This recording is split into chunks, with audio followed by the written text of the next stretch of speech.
Hello everyone, I hope you had a wonderful holiday season. If you celebrate, I am so excited to be back with New Whitby, and not just back with New Whitby, but with a holiday special. I mean, it's effectively a Christmas special that's coming out after Christmas because of the way that I am. Listen, if there's anything, it's that I am apparently inconsistent. But I have decorated the King household. It is completely decked out for the Christmas season, and I downloaded a lot of custom content for this. Some of it good, lots not good, but a couple of the big gems that I was able to find include this tree with these like old-fashioned candle lights on it. I am utterly obsessed. They're so pretty, and they kind of like flicker a little bit too. So the King family is gearing up for another big Christmas celebration. I believe actually last year or the year before, like the last time we celebrated Christmas in New Whitby, I'm pretty sure it was with a Christmas dinner with the Kings. So we're actually back again with them, and I've dressed up the women at least in some some festive garb. So really I just put the women in some red dresses and called it a day. But Annelise is here, and Charles. These are also some fairly new dresses that I've got that I love. They're 4:2 conversions. You've probably, if you follow me on Tumblr, you've probably seen me reshare these. Ugh, gorgeous, absolutely gorgeous. So Annelise and Charles are really excited to be celebrating the holiday season in the King estate. It's beautiful. It's significantly more decorated than what they are used to, and honestly, Annelise is just really ready to host. She is really excited to take on the biggest festivities in town for this holiday. So we'll have to see. I'm hoping things don't go disastrously. Like, I don't know. I mean, these Sims are such wild cards. As a Christmas gift to his wife, Charles did spend a little bit of money, really money that they couldn't afford to spend, on this beautiful back garden. You can access it through the kitchen. It's private, it's cozy, and I think it's the start of some good landscaping, because this house doesn't really have a lot of landscaping because we spend all the money on the house. So as you know, landscaping is one of my favorite things, so I'm hoping that we can, really start to put a little bit of extra money. Viola is not exactly the best when it comes to academics, but she's been working really hard to kind of overcome her sort of poorer grades. At the start of this episode, she, I think, had a C or a B minus. Like, academics just didn't come naturally to her the way it did with her brother John, and so she's really had to strap in and practice her skills, practice her writing. And finally, it's starting to pay off. She gets a good grade. Her mother's kind of like, cool, yeah, you should have had good grades to begin with. So I'm not like super impressed. But honestly, I think it takes a lot to impress Annelise. So she does spend a lot of time doing her homework to kind of celebrate the fact that, she's got good grades and stuff, and things are sort of starting to tie together for this family. I send them out on a little excursion as a family, and so we actually go to the Netherby ice ponds. And so we've got a lot of the teens in town here. And so who do we run into but Raphael Tillman? And well, Tillman's his middle name. It's Raphael Price. You probably remember him from last episode. And he also has a glorious concoction of horrible traits as well. I mean, these two are a match made in heaven. No, they're a match made in hell. They really are. So Viola is bored and says to Raphael, do something fun, like make my night, impress me. And so what does he do? Raphael goes and tries to charlatan style pickpocket Percival Jung. Like, this is Birdie and Della's child. Like, Percy is the most innocent little child, and like he he gets pickpocketed so easily and he has no idea what just happened. But Viola is very impressed. She is like, that is exactly the kind of shenanigans I wanted from tonight. Thank you. And so they end up having a little flirt now that, he's kind of passed her test. And they actually do end up with a crush on each other by the end of this excursion. I hadn't really planned yet their marriages. And so at this point, like, a marriage between the Prices and the Kings would probably be great. Like, socially, they're sort of both up and coming. It's also time for Annelise to age up into an elder, and as you can see, her husband and everyone else are a little bit distraught by this. I don't think they're exactly ready for Annelise to age up into an elder. The fact that Charles had thoughts about it just makes me feel a little sad for Annelise. Like, poor woman, just let her age, let her live, but unfortunately, that's not the way things are going, and it's time for her to rise to the ranks of the dignified elderly. And thankfully, there is a version of this dress for elders, so I can 100%, keep that for her. So here she is. I add a couple little wrinkles. Nothing too formal, nothing too big and drastic. I just wanted a couple of wrinkles to sort of like transition her. I know I say that I do that every time, and then I forget to transition it and they die with these like very few wrinkles. We have Charles sort of hitting on poor Mariana, and like, to be a maid in this household must be a nightmare. I mean, it's probably better than being at the Prices because of Julian and Marcus and just everything that's going on there. Viola does end up kind of like cleaning compulsively around the house. Like, I don't tell her to do this, but every like spare second she has, she's actually cleaning, and she's cleaning a lot. So I realized maybe Viola needs a little bit of a social group, maybe a social outlet, because she's starting to just like get a little bit tense in this environment of the house. So she and Rosetta actually are kind of friends. Even Meredith, the sort of distinguished maid of the household, she's been here for a long time, she's almost an elder, she finds herself stressed out as well. Viola is practicing a lot of her charismatic skills. I think she really kind of aims to be a socialite in town. Like, I can imagine she's taking a lot of her inspiration from Philippa and sort of trying to imbibe that.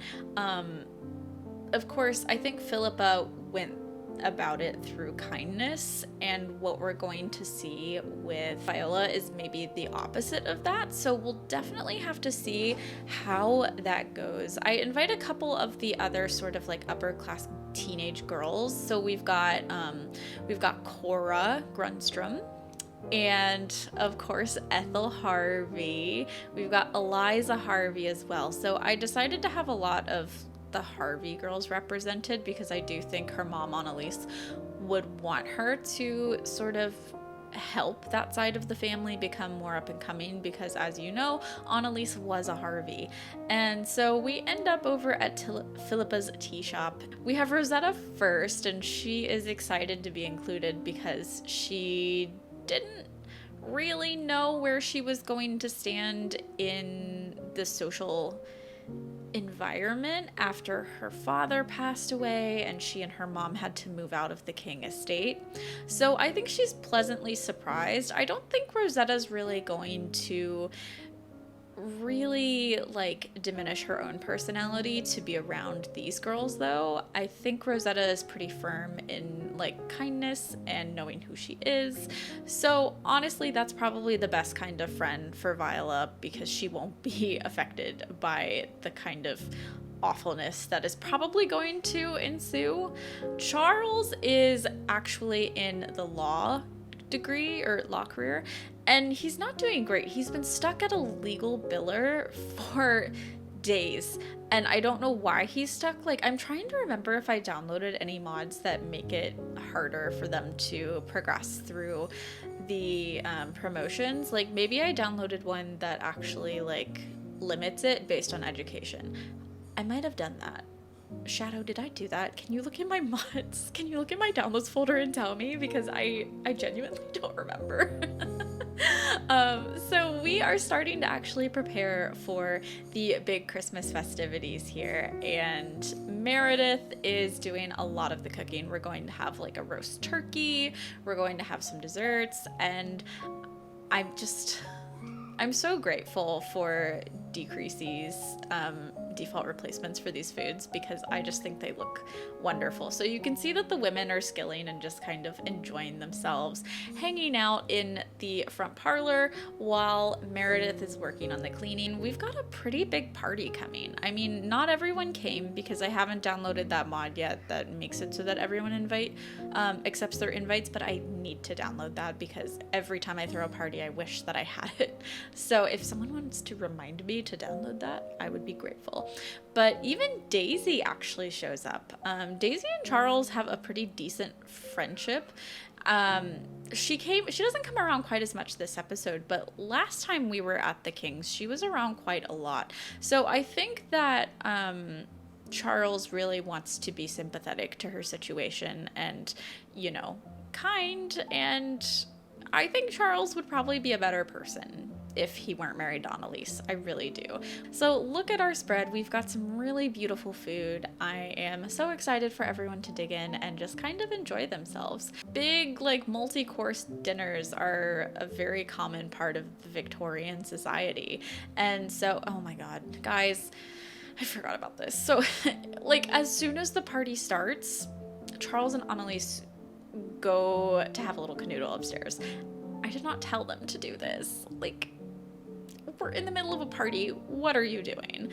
Poor Daisy is really struggling with her place in society. I mean, she's got a really high pressure job as a midwife. And so for her to come and just experience all the frivolity that is around the main king household with Charles and Annelise right now, I think it's probably just really hard on her. And you can imagine that Rosabelle is also struggling being back here as well. We've also got a very pregnant Marisol. We haven't seen her in a little while. And poor Wentworth. Guys, maybe we don't play kicky bag in the middle of a feast. Evening falls on the King household, and all the candles in the windows are lit. The teenagers invited are having an absolutely great time. Everyone's just really enjoying themselves, and I don't even think anyone has noticed the little canoodle situation that we had with Charles and Annelise at the beginning because the house is so big.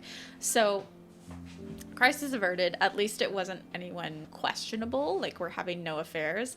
I also wanted to highlight, so you can see Lilith Price in a dress that may be new to some of you guys, and that is a 4:2 conversion that I only kind of botched but managed to get to a functional degree.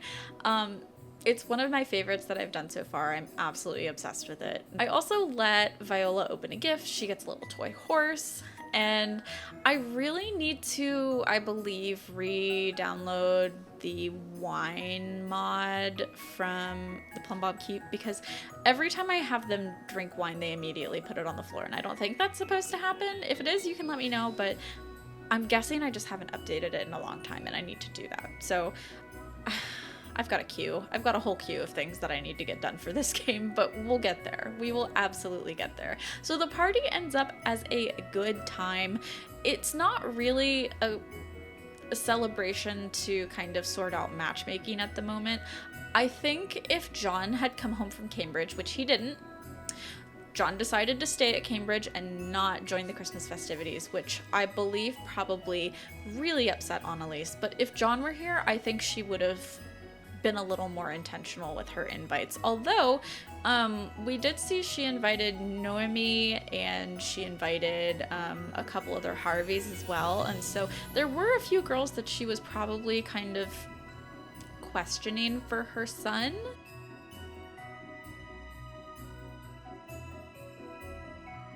Meanwhile, I thought we would take a little detour to visit John at Cambridge. So he is the first king to actually attend university, which is a pretty big deal. At the moment, we only have 2 houses in all of Cambridge, and that's the King House, and I believe I named it Wivner Manor. and we have the Lawson Lodge. So they're effectively two branches of the King household. So the Kings are doing really, really well. I'm guessing the prices will end up this generation, just judging by the way Julian's going.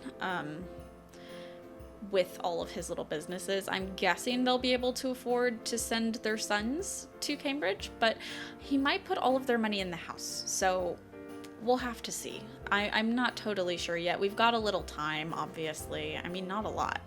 But for John, I decided he actually rolled the aspiration to be a lawyer. So he wants to go into law, which is a very, very valiant degree in this era. So I make him a history major because I was a history major, and I think historians make really good lawyers because we like to argue a lot, apparently. And so he does end up with the cheerleader. This is Catherine. She at least has a somewhat Victorian name. She hangs around his lot quite a lot, and they build up a good friendship. If anyone knows of any default replacements that would work either Regency or Victorian for the like mascot and cheerleader and stuff for university, that would be fantastic. I was just kind of looking to see as well, like if anyone would actually be joining him at university, because roommates are fun to have. And I think it would help a lot with his social needs. But realistically, there's no one. Because of that, I do send him to study at the Beatrice Library, named, of course, after Beatrice Wenlin Lawson, Nathaniel's wife that he met at university. And I, of course, inspired this off of the library that's pretty iconic at Oxford, not Cambridge. But it took me a long time to build this, which is kind of pathetic because it's literally just like an octagon of a room, but I love it. And he works on his term papers while he's here, but he also ends up meeting some people. This is Paul. Paul is a fellow university student, and I was not sure whether or not they were going to get along at all, but I think John is just a little intrigued by his sort of standoffish manner and ends up kind of following him outside to talk to him.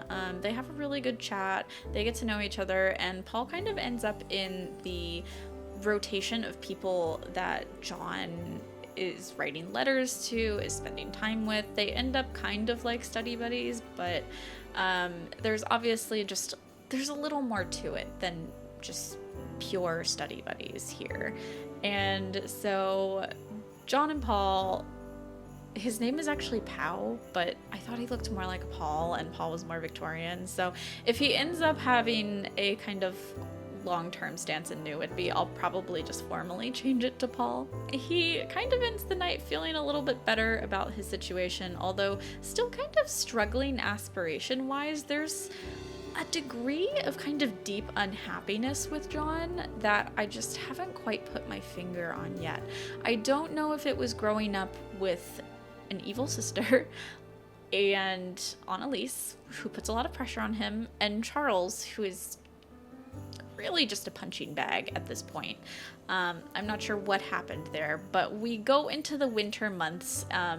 He does stay at Cambridge for Christmas, so he doesn't go home, and I believe that was a very intentional decision on John's part. So, of course, John is outside catching fireflies when who else but Paul should show up, and they have a great time talking. They become best friends in the moment, and John is just delighted because he's really missing his friend Wenling, and he hasn't seen her in a very long time since he left for Cambridge because he does not come back for holidays. John kind of gets the sense that there's something more going on here and kind of tries to flirt with Paul. At first, Paul is like, absolutely not, but then, you know, the kind of romantic tension really builds, and they end up sharing a first kiss. And a little bit more. They retire to the bedchambers and just have a fun little canoodle together. Paul is a very interesting sim to me. He is pretty stoic, and I think got kind of like a harsh exterior. And the fact that John was able to sort of start cracking that I think was really fascinating. I haven't decided whether or not we're going to keep Paul around long term. And for John, he's kind of wondering if this is just going to be a university fling.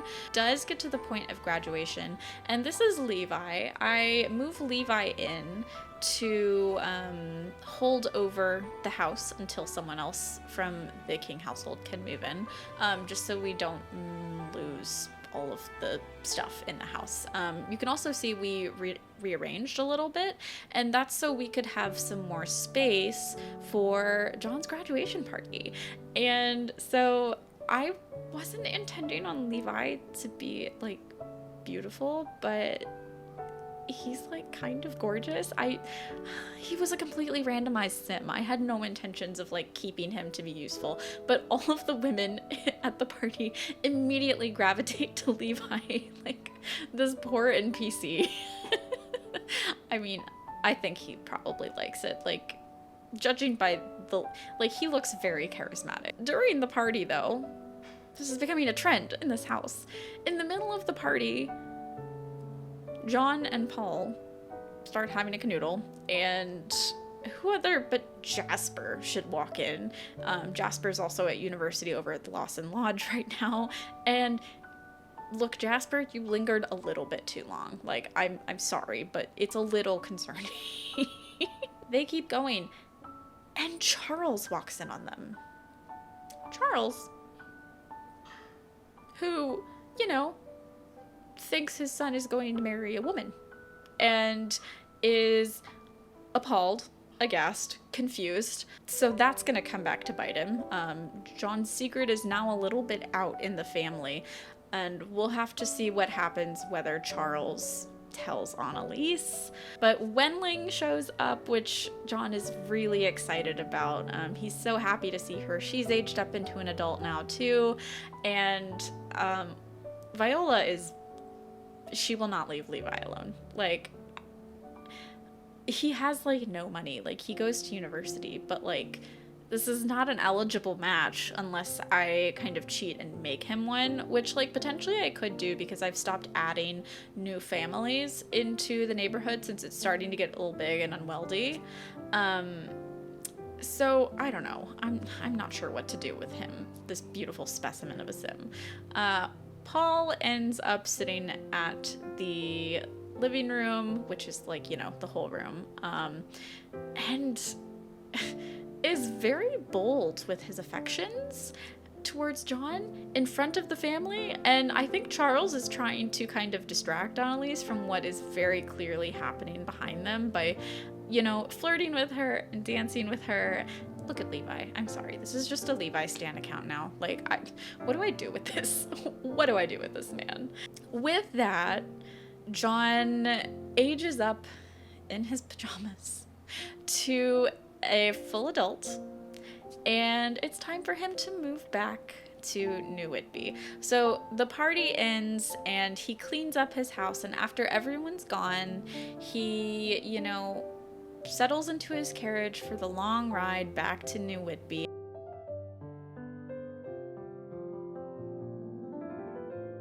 Back in New Whitby, John arrives home, and he's got a lot of complicated feelings about going home. He's avoided it all of his degree, and so he comes home at night when everyone else is already asleep. And I do think that was quite intentional because he didn't want to deal with anyone. So he takes in the holiday decorations, and we go ahead and we get him a job in the legal career because he has a degree. He got to go a couple steps up. So he starts out as a legal secretary, which is exciting, and hopefully he'll be able to kind of pass through the ranks a little quicker than Charles. Charles is really struggling. So he's exhausted from the long carriage ride and takes a little bath and just kind of like decompresses because he knows he messed up at his graduation party and he does not know what the consequences of that are going to be. And New Whitby, for me, I've decided to start the process of becoming a little bit more progressive as time goes on. there's obviously multiple ways that you can play this. Obviously in the 19th century, like, being gay was not exactly considered very positive, especially outside of like intellectual salon society. As we near kind of the halfway point, I'm starting to feed in more social progressivisms into New Whitby, and because I just want it to be more representative. And so he's very tense, obviously, but first thing the next day, Wenling comes to greet him and visit him, because I think Wenling was aware of what was happening. She's very observant and she's known John forever. So she's excited to talk to John about what happened at the graduation party. But Annelise won't leave them alone. She hovers the entire time and does not give them a second alone. And so John is feeling kind of awkward because he obviously can't talk to Wen about what happened, and especially with his mother right there. And so she just, like, I wasn't even controlling her. She was just following them around and didn't really give me an option to have a very comfortable rapport between these two. I think that Annelise is probably a little concerned that John wants to marry Wenling, which is kind of hilarious to both of them probably, but that's why Annelise is hovering so much, is she doesn't want there to be any of that romantic connection, and she just doesn't get that it's pure friendship. She also knows that a Jung is not a good match socially and wants to have her hand in the honeypot determining what happens with it. And so thankfully they've kind of ditched her now and they can retire to the study. Annelise doesn't really spend any time in the study, and so they go in there kind of quietly to have a conversation over a little more tea. And John starts to fill her in on everything with Paul and what happened there. So we're ending today's episode with a lot of questions about what's going to happen. This is also going to really, I believe, set the tone for what happens for gay marriage and stuff like that in New Whitby. So we're kind of at an exciting precipice. I know we've talked a little bit about suffrage starting to happen as well. So there's a lot brewing in the air that I'm really excited is coming to New Whitby. And I will leave it here with Charles and Annelise being Charles and Annelise, and a little moment that was totally conspired by me of Mariana and Wenling having their first kiss in the maid's quarter. So Wenling is just kind of like sneaking around the entire King estate at this point.